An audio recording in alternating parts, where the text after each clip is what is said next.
असल मजा अब आएगा क्योंकि मैदान में दो खिलाड़ी हैं और वो दो ऐसे खिलाड़ी हैं जिन्होंने अपनी अपनी पार्टियों को संभाला है। प्रभार इस प्रदेश का इन दोनों दिग्गजों पर इस वक्त अभी जो वीडी शर्मा साहब आपको दिखाई दे रहे हैं, बीजेपी का प्रभार इनके ऊपर है और पूर्व अरुण यादव साहब कांग्रेस के जो प्रदेश अध्यक्ष हैं इस वक्त आपको दिखाई दे रहे हैं। आप दोनों का बहुत बहुत स्वागत है। सबसे पहले शुरुआत आपसे करूंगी शर्मा जी।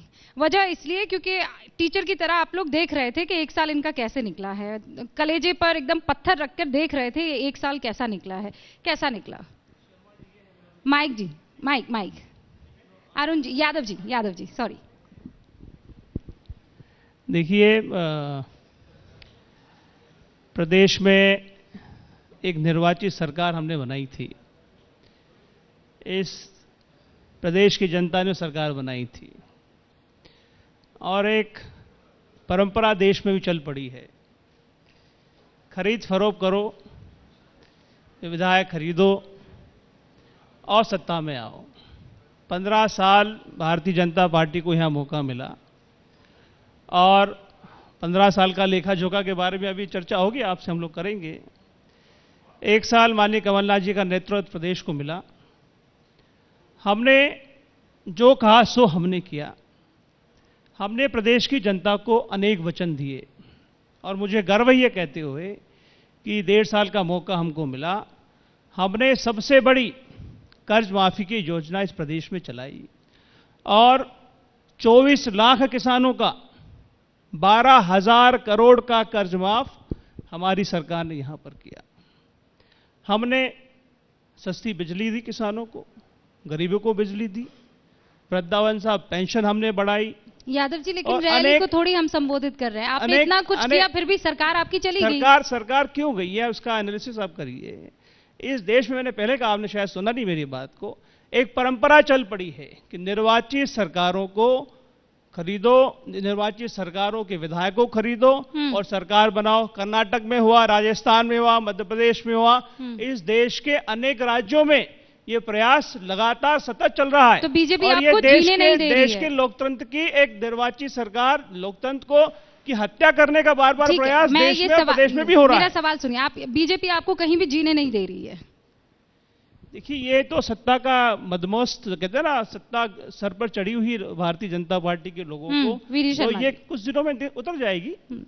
नशा चढ़ा हुआ है सत्ता का आप पर, आप कहीं भी किसी की सरकार चलने नहीं देते हैं। जब लोकतंत्र की बात आती है और लोकतंत्र का शब्द कभी कांग्रेस के लोग जब कहते हैं कि लोकतंत्र की हत्या हो रही है या लोकतंत्र के साथ बीजेपी मजाक कर रही है, तो मुझे ऐसा लगता है कि पूरा देश इस बात को जानता है कि जब कांग्रेस और लोकतंत्र, ये दो ऐसे पहलू हैं कि लोकतंत्र की हत्या करने का काम इस देश के अंदर अगर किसी ने किया तो वो कांग्रेस के नेतृत्व ने ही किया, चाहे वो इमरजेंसी हो या और भी कई पहलुओं पर। और मध्य प्रदेश के अंदर जो सरकार 15 महीने कमलनाथ जी के नेतृत्व में काम कर रही थी, अरुण जी हमारे बड़े अच्छे मित्र हैं, कांग्रेस के यहाँ के अध्यक्ष रहे हैं और वो भी बड़े बेहतर तरीके से और अंतर्मन से जानते हैं कि मध्य प्रदेश में 15 महीनों में किस प्रकार से लोकतंत्र के साथ खिलवाड़ हुआ। जो 2018 के चुनाव में भारतीय जनता पार्टी को वोट ज़्यादा मिले थे, लेकिन टेक्निकली किन्हीं सीटों के समीकरण के कारण से कांग्रेस की सरकार बनी थी। लेकिन कमलनाथ जी का जो नेतृत्व मध्य प्रदेश के अंदर आया, उन्होंने जिस प्रकार से 15 साल में भाजपा की सरकार ने शिवराज सिंह चौहान से लेकर के उमाजी बाबूलाल गौर के नेतृत्व में जो काम किया था और गरीब कल्याण की योजनाओं को जो खड़ा किया था, मेरा एक मध्य प्रदेश की जनता इस बात को आज देख रही है कि गरीब कल्याण की वो योजनाएं जो हर गरीब के मन और दिल को छूने वाली योजनाएं थीं, उनके जीवन स्तर को ऊंचा उठा रही थीं, उनको बंद करके कांग्रेस की कमलनाथ जी की सरकार ने जो मध्य प्रदेश को गर्त में ले जाने का काम किया, मध्य प्रदेश को जिस प्रकार से उन्होंने आज मध्य प्रदेश के अंदर जो जनता ने जो देखा, इन लोगों ने आपको धोखा दिया, जनता को धोखा दिया, तो फिर आपको ज्योतिरादित्य सिंधिया की जरूरत क्यों पड़ गई? मैं वही बताना, जब जनता आपके साथ थी। रूबिका जी, मैं वही बताना चाह रहा हूं कि उन गरीब कल्याण की योजनाओं को समाप्त करके मैं पूछना चाहता हूं, मध्य प्रदेश की जनता जानती है कि आखिर उन गरीब कल्याण की योजनाओं को कमलनाथ जी और कांग्रेस की सरकार ने बंद क्यों किया, गरीबों के हक और अधिकार को क्यों छीना। दूसरी बात मैं कहना चाहता हूं कि जिस प्रकार से चाहे सिंधिया जी हो या कांग्रेस का जो नेतृत्व हो, ये हमने नहीं कहा, उनके कैबिनेट के मिनिस्टर ये कहते थे इस सरकार की कैबिनेट को पर्दे के पीछे से चलाया जाता है, कमलनाथ जी नहीं चलाते, कैबिनेट निर्णय नहीं करती। ऐसे लोग जो मध्य प्रदेश में अप्रासंगिक हो गए हैं, देश के अंदर जिनकी एक झूठ बोलने की छवि बन गई है, और जो वादे जनता से किए थे, मैं पूछना चाहता हूं, आपने कहा कि किसानों की कर्ज माफी 2 लाख तक की, हर प्रकार का कर्ज मध्य प्रदेश के अंदर माफ करेंगे। नहीं, मेरे सवाल का अभी भी जवाब नहीं। आप ये कह रहे हैं कि पीछे से सरकार चल रही थी, तो कुल मिलाकर कमलनाथ जी कठपुतली, ज्योतिरादित्य कठपुतली, तो आपको कठपुतली की जरूरत क्यों पड़ गई फिर? नहीं, मैंने ये नहीं कहा कि कठपुतली की जरूरत हमको पड़ी। ये सरकार जो गिरी, वो सरकार कोई भारतीय जनता पार्टी ने नहीं गिराई, ना हमको जरूरत थी। लेकिन मध्य प्रदेश के अंदर जो हो रहा था, जिस प्रकार से वादा खिलाफी किसानों के साथ हुई, जिस प्रकार से नौजवानों के साथ, मैं पूछना चाहता हूं, अरुण जी बैठे हैं, 4,000 रुपए नौजवानों को बेरोजगारी भत्ता देंगे, आज तक क्या हुआ? ये जो घटनाएं हुई, उसके कारण से उमंग सिंगार ने कहा था कि सरकार में भ्रष्टाचार चरम पर है। उनके मंत्री गोविंद सिंह जी ने कहा था। तो ये जो घटनाएं हुई, इसके कारण से सरकार को, उन लोगों को लगा कि मध्य प्रदेश जिस गर्त में जा रहा है, मध्य प्रदेश को बचाने के लिए उन लोगों ने निर्णय किया जो चुन करके आए थे। ये बीजेपी ने निर्णय नहीं लिया। दिग्विजय सिंह ये आरोप लगाकर गए हैं कि ज्योतिरादित्य डिप्रेशन में थे, वो हार को पचा नहीं पा रहे थे। शर्मा जी, ये तो बात आप अच्छी तरह जानते हो कि 2018 में आपकी 15 साल की भ्रष्टाचारी सरकार को इस प्रदेश की जनता ने नकारा। हमारी सरकार बनी, हमको मैंडेट सरकार ने दिया, इन्होंने नहीं दिया, प्रदेश की जनता ने हमको मैंडेट दिया। 2018 में 15 साल की सरकार को हटा के उस मैंडेट से माननीय कमलनाथ जी मुख्यमंत्री बने, एक सरकार चलने लगी, अच्छी चलने लगी, दौड़ने लगी। फिर ऐसी क्या आफत आई कि सिंधिया जी और तमाम लोगों को भारतीय जनता पार्टी में जाना पड़ा, और वीडी शर्मा जी और इनकी पार्टी ने उनको तत्काल ले भी लिया, और एक निर्वाचित सरकार को हाउस ट्रेडिंग करके राज तो आप जानते हैं। मैं वही आपसे बताना चाह रहा हूं कि एक सरकार जो अच्छी चल रही थी, महा घोटाले जो पूर्व की सरकार में किए गए, चाहे वो व्यापम हो, चाहे इन टेंडरिंग हो, चाहे भोजन का घोटाला हो, ऐसे अनेक घोटाले हमारी सरकार में उजागर होने लगे। तब भारतीय जनता पार्टी में बौखलाहट हुई, घबराहट हुई, तब कुछ लोगों के साथ में खरीद फरोख्त करके एक निर्वाचित सरकार को, यहां नहीं, आप ये कह रहे हैं ज्योतिरादित्य सिंधिया को कर्नाटक में हुआ, राजस्थान में हुआ, मध्य प्रदेश में हुआ, अनेक राज्यों में प्रयास किया गया। अरुण यादव जी, आप ये कह रहे हैं कि ज्योतिरादित्य सिंधिया को खरीदा है बीजेपी ने? मैं आरोप लगाता हूं, बिल्कुल। वो अकेले नहीं, उनके साथ जो 21-22 जो एक पूरा दल गया है, वो पूरी तरह से भारतीय जनता पार्टी के ग्रस्त में थे, और बड़े पैमाने पर हॉर्स ट्रेडिंग हुआ है। अब मुझे ये बताइए कि तो क्या कांग्रेस के नेता इतने ईमानदार नहीं है कि कोई उनको खरीदेगा और वो बिक जाएंगे? क्यों गए, ये तो अभी ये बताएंगे। इनको जो लोग गए हमारी पार्टी को छोड़कर, उन लोगों को ऐसी क्या आफत थी, हम लोगों ने इनको टिकट दिया, हमारी सरकार में मंत्री बना। एक मिनट रुक जाइए। ज्योतिराज सिंधिया के 12 लोग हमारी सरकार के कैबिनेट के मंत्री थे, 12, उनको हमारी सरकार ने 40 टिकट दिए। कांग्रेस पार्टी ने उनको सर माथे पर बिठाया 20 साल तक, अनेक पदों से उनको नवाजा। उसके बाद हमारे साथ उन्हें धोखा किया, पार्टी के साथ धोखा किया, निर्वाचित सरकार के साथ उन्हें धोखा किया। गलत बात नहीं है कि पार्टी उन लोगों को सर माथे पर बिठाती है जो उनको पार्टी को छोड़ के चले जाते हैं, आप जैसों को वो भावी नहीं देती है।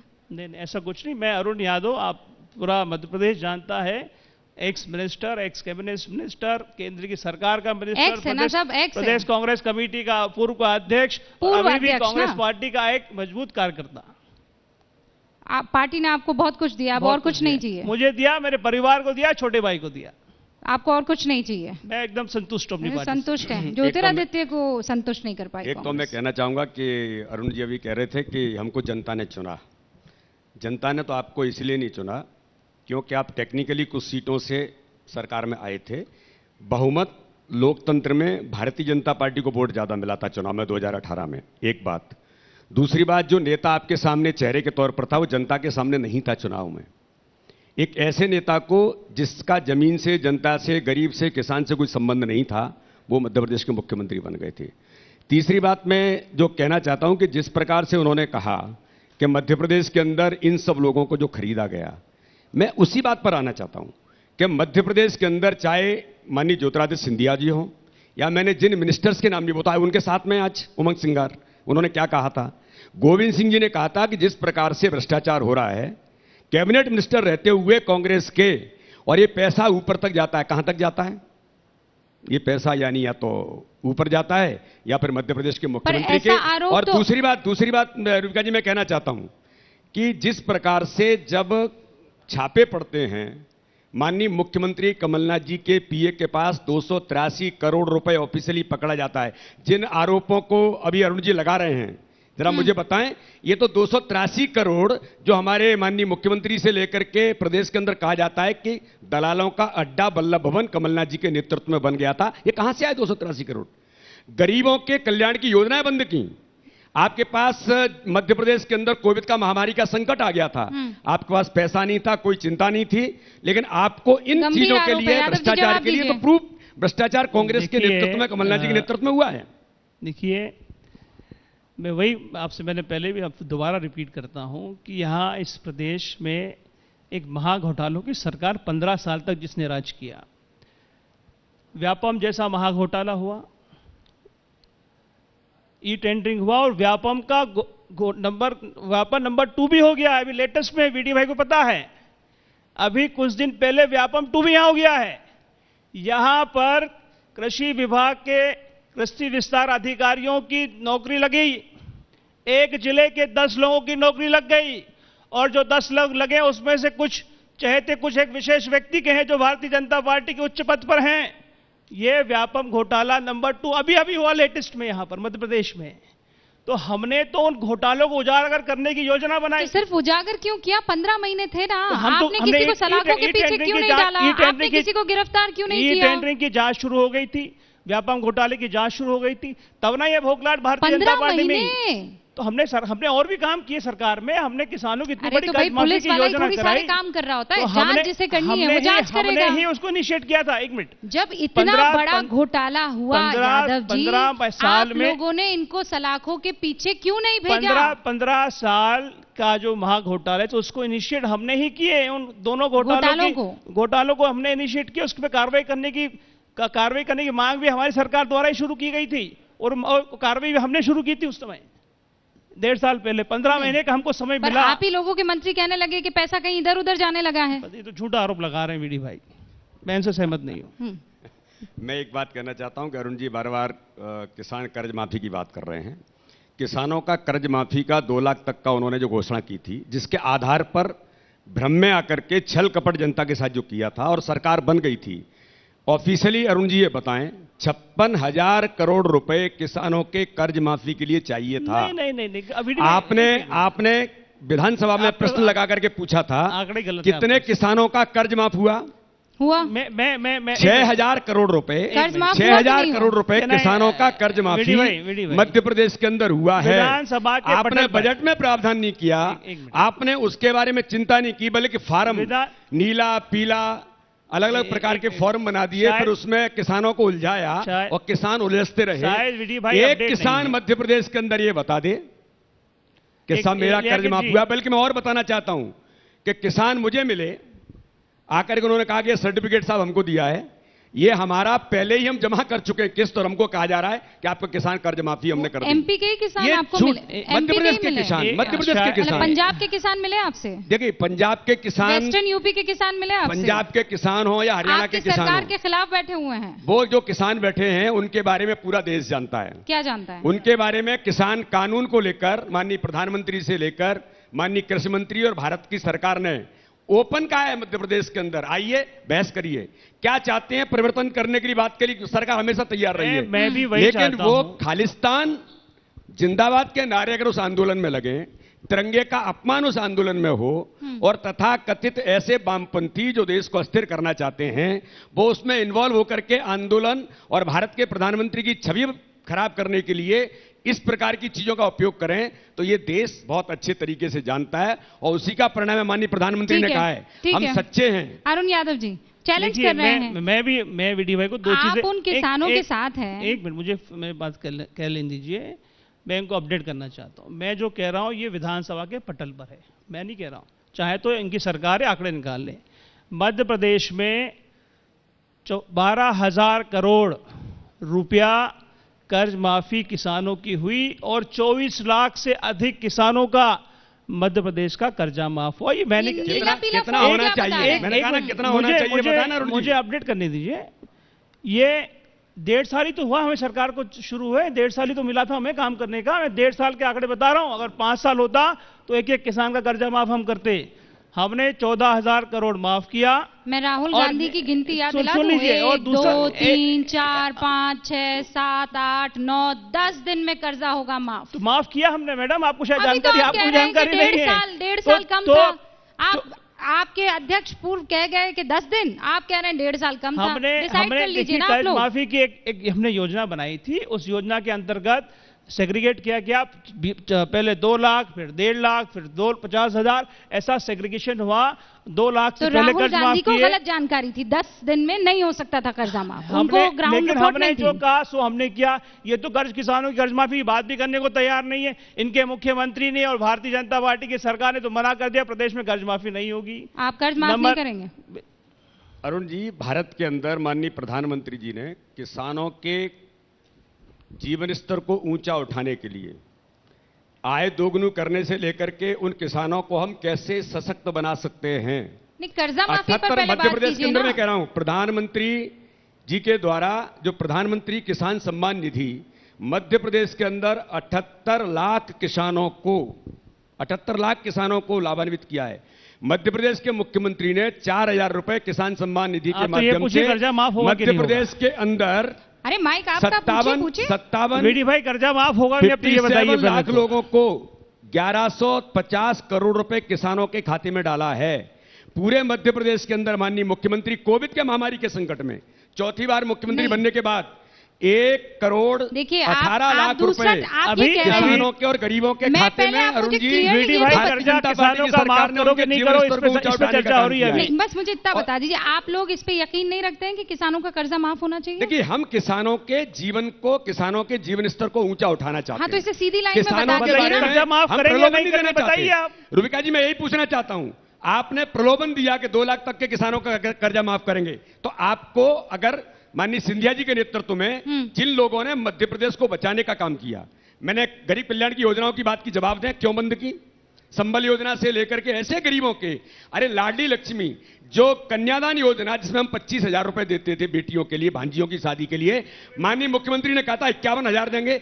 1 रुपया अगर किसी बेटी को मध्य प्रदेश के अंदर अगर मिला हो तो मैं तैयार हूं कि इस पर बहस को करें। दूसरी बात मैं कहना चाहता हूं, अगर जिन लोगों ने सरकार गिराई, मध्य प्रदेश को बचाया, तो उपचुनाव में माननीय कमलनाथ जी के नेतृत्व में, और जिन नेता का मैं नाम नहीं लेना चाहता, जो अप्रासंगिक हो गए मध्य प्रदेश और देश के अंदर, झूठ बोलने के लिए रिकॉर्ड उनका मध्य प्रदेश और देश के अंदर है, तो फिर 28 विधानसभा के उपचुनाव में जनता ने समर्थन किसको दिया? अच्छा, जिनका आप नाम जनता ने समर्थन भारतीय जनता पार्टी को दिया। आपकी नीतियों से, आपके काम से, आपके नेतृत्व पर विश्वास नहीं था जनता को। अच्छा, जिनका आप नाम नहीं लेना चाहते, उन्होंने भी इस मंच से आपका नाम नहीं लिया, लेकिन जमीन गबन का बहुत बड़ा आरोप आप पर लगा दिया मेरे ऊपर। हाँ, आपके इलाके में बताइए, पन्ना के जो त्रिवेदी हंसिंह का क्या रिश्ता है, जरा सब लोग जानना चाहते हैं। पन्ना में द्विवेदी जी, उनसे आपका क्या रिश्ता है, जिसने एक आदिवासी की जमीन पर कब्जा कर लिया है? किनका? अभी लेटेस्ट खबर है 2 दिन पहले। देखो सुनो पन्ना के